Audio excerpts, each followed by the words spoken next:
Здравейте на всички в нашата поредна събота. Болки в кръста – проблемът, който почти всеки човек има. Ставаме сутрин сковани, навеждаме се трудно, а болката ни следва цял ден.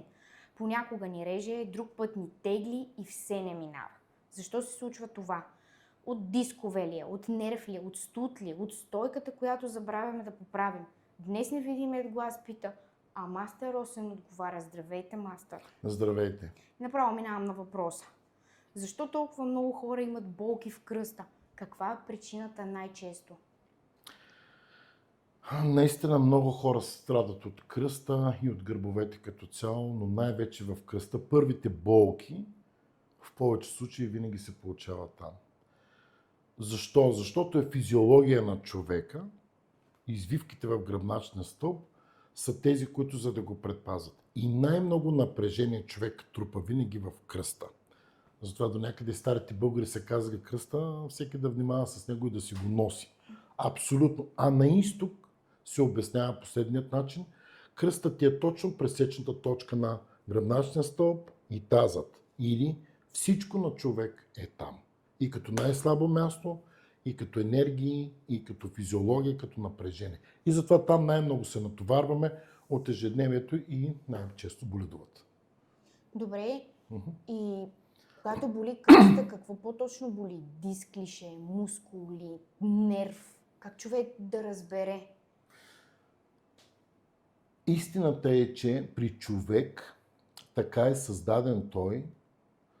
Ще се опитам с максимално ясни думи да го кажа, за да го разбират. Имаш много прешлени в гръбначния стълб и тъкани. Между прешлените обаче имаш дискове. Тези дискове са защита и предпазване на гръбначния стълб. От изкривявания или от напрежение всичко към кръста? От всичко. И когато има напрежение, откъде почват проблемите? От главата към кръста целият товар натиска надолу, а когато вървиш и се движиш, пък ударите от земята и те се срещат точно по средата. L5, S1, ако повечето хора ще ме разберат и знаят, че най-вече там се наранява лумбалния дял. Какво се случва най-често? Дисковите, които са фиброзна тъкан, се нараняват и или започват да излизат от центъра си, или и като цяло се нараняват. И почват да притискат нерви и нервите, когато се докосват, се възпаляват и почват да болят жестоко. Така е устроен човек. Така се случват нещата. И сега, за да може да подпомогнем това състояние, единственият начин, хубаво искам да подчертая, да се маха напрежението по обратен ред, от който е дошъл. Или мануални терапии, чакрък чисто и в тези направления. Добре, и дали тук има нещо обвързано с студът и това, ако човек е седял на течение, или това е просто мит? Теченията също много помагат. Ще изходя пак от източната медицина, защото обичам да давам примери от нея. В китайска традиционна медицина се казва, че за човек няма проблема дали е на топло или студено, но да няма продухване и течения.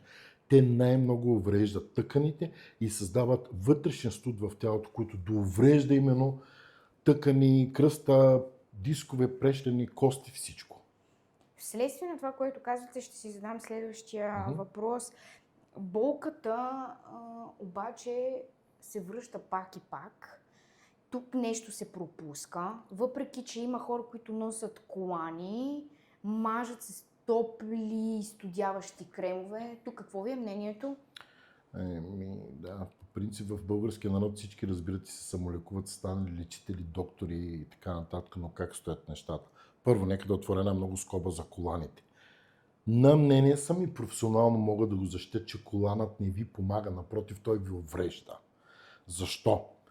За да сте добре с кръста си, трябва да имате мускули, които държат стойката на гръбначния стълб изправена. Когато ползвате колани, често загрявате, доизстудявате, изпотявате и наранявате кръста си. И най-вече защото отслабвате мускулатурата. Не. Единственият начин да се облегчите от болката в кръста е да си правите терапии, заедно с грижа в спорт, да закрепите мускулите и сериозни движения. Това е единственият начин.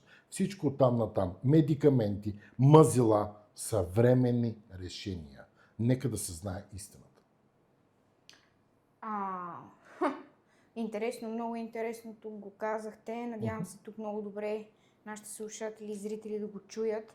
А в ежедневието най-много увреждаме кръста от кое? От седенето, неправилна стойка, килограми дори. Доста са причините. Първо, увреждане на тялото от физически труд. Второ, застояване и няма движение. Нали? Не забравяме факта, че човек не е създаден да работи седнал. Когато работи седнал, изкривяваме таза и започват проблемите. Също така, течения, също така, резки движения и най-вече липса от възстановяване. Терапии, чакръчийство или пък грандмастър. Това са нещата, които помагат за грижите на здравето на човек и да си справи стойката, да му се махнат блокажите. Много са причините, но липса на грижа най-вече увреждат от всякъде кръста.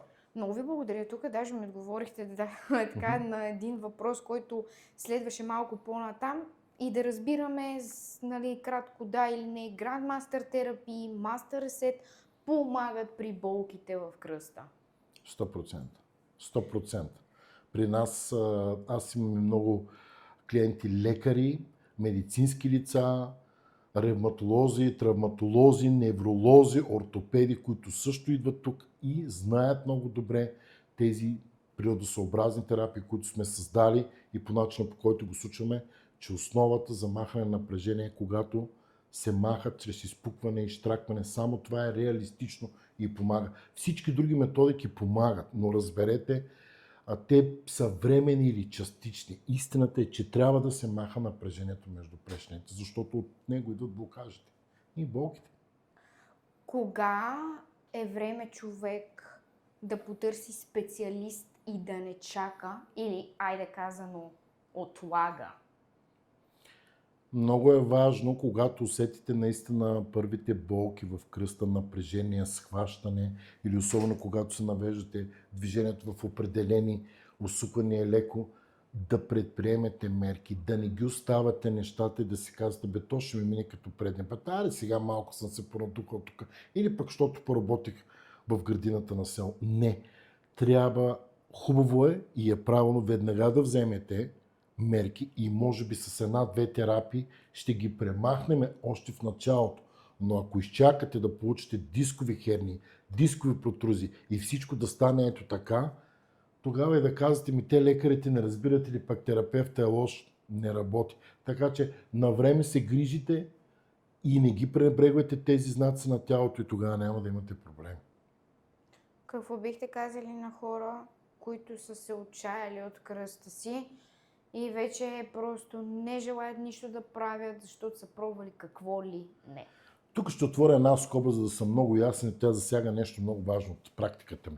Искам да обясня на многото хора, защото това е народното мислене и абсолютно на всички. Как стоят нещата? Вижте, гръбначният стълб на 25 години човек има висша физическа форма. След това започват костите да стават по-рехави, да се амортизира тялото.